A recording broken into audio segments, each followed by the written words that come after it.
How did country go woke? Country went woke when Nashville started firing the original guys that built, and ladies that built our music, and they started hiring people from California and New York. That's what happened. We ruin everything. Well, Ruined Florida. but you're from upstate New York. Yes, actually, we're normal. Much Upstate different. New Yorkers speak sense. Well, people don't know this, but there's more white-tailed deer in upstate New York than there is in Tennessee. no one's ever called me that before. Well, I'm glad to be the first. No, they replaced people in Nashville with people from the coast, and they started to change the dynamic and the narrative of the livelihood of those companies from the top down. And what happened was it not only affected the artists, but it also affected the songwriters. And I'll tell you this, songwriters, in my opinion, are some of the most powerful people in the world, because they take blank sheets of paper and they can write anything they want to on that blank sheet of paper. Yeah. And most of the time it means nothing. I've written over 2,000 songs in my life, and most of them you'll never hear. But a few of them you will hear.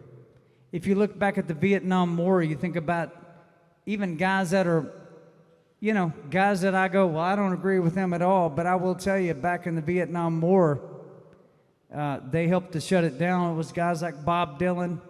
It was guys like Creedence Clearwater Revival, John Fogerty. American songwriters that tap into the populist sentiment can put it on a page, sing it into a microphone, and project it through radio. They shut down the Vietnam War. Powerful, what that is. Today, it's a little bit different because the industry is completely overrun with whack job communists. Big time. But there's a few of us still out there that will write what we think, and we will not apologize when we sing it, and we'll stick it right in your face and make you deal with it. Yes. That's music. That's what it means to be an American artist. An American artist does not kowtow to the company. An American artist writes what they feel, and they sing it with conviction, and they make sure that you damn well hear it. Can I get a hell yeah out of Georgia one time? Hell yeah. That's what it is. Yes, right on. You don't think about artists in music being affected by the same censorship everybody's felt. I can't say it because I'll get in trouble. I can't write it because I'll get fired. And to think that of all industries, country music, which is right in the heartland, it comes right from the beating heart of America. It's beloved mostly by conservatives who tend to vote red, that industry could be corrupted by these people and still manage to sell any records is baffling to me. Did it hurt sales? Did the industry suffer? Well, so I can tell you when I made the move, I lost country radio and I lost the record industry because they're conglomerates now. So when I showed up on the scene, you had all these record labels that were independent, still big companies, but independent. And then here comes Sony, Universal, and Warner Brothers. So between Sony, Universal, and Warner Brothers, 95% of all record labels are owned by those three companies. And they are run by people who are woke ideologists who understand who the audience is. Oh, they get it. They know who it is. And so they sign artists that they think will speak to that audience. But they put guardrails around them and go, you can only go so far with what you're going to say. For instance, Megan, you would never hear, I got a shotgun, a rifle, and a four-wheel drive, and a country boy can survive. You're not going to hear that on country radio today. You're not going to hear, I shot a man in Reno just to watch him die. No, you're not going to hear that either. You're not going to hear those kind of lyrics on country radio because country radio is owned and operated by woke, liberal, crazy people. It's amazing. So it comes incumbent upon us, the ones of us that don't have contracts. I got no contract in the world with anybody. Can I get a hell yeah one time out of Georgia? Yeah. Hell yeah.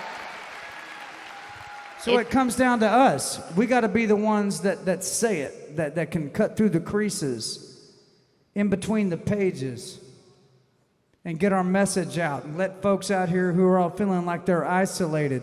You know, the main thing they've done to us, Megan, is they have made us feel like I'm the only one that's thinking that way. Mm-hmm.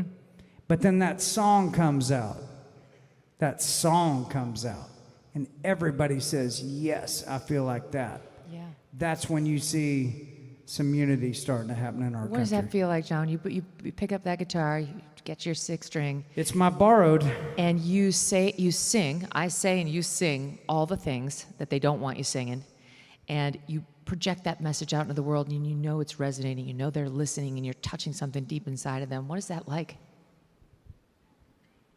It's a responsibility is the way I look at it. You know, I have a high school diploma, grew up in a double wide in Amarillo, Texas, up in the panhandle of Texas. My dad's been preaching since he was 19 years old. And my dad's 73 now, and he is just nasty in the way he comes at it. I mean, he'll tell you straight up what the Bible has to say about it. That's really all you should be concerned about, is what the Bible has to say about it, not what Trump or anybody else has to say about it.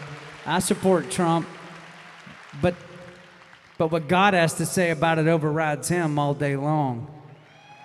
It's the way I look at it. And I think it's a very important time in our country, Megan, because a lot of people are feeling that press. They're feeling that anxiety. What's going to happen next? Yeah. There's a lot of bad people in our country right now, a lot, a whole bunch of them.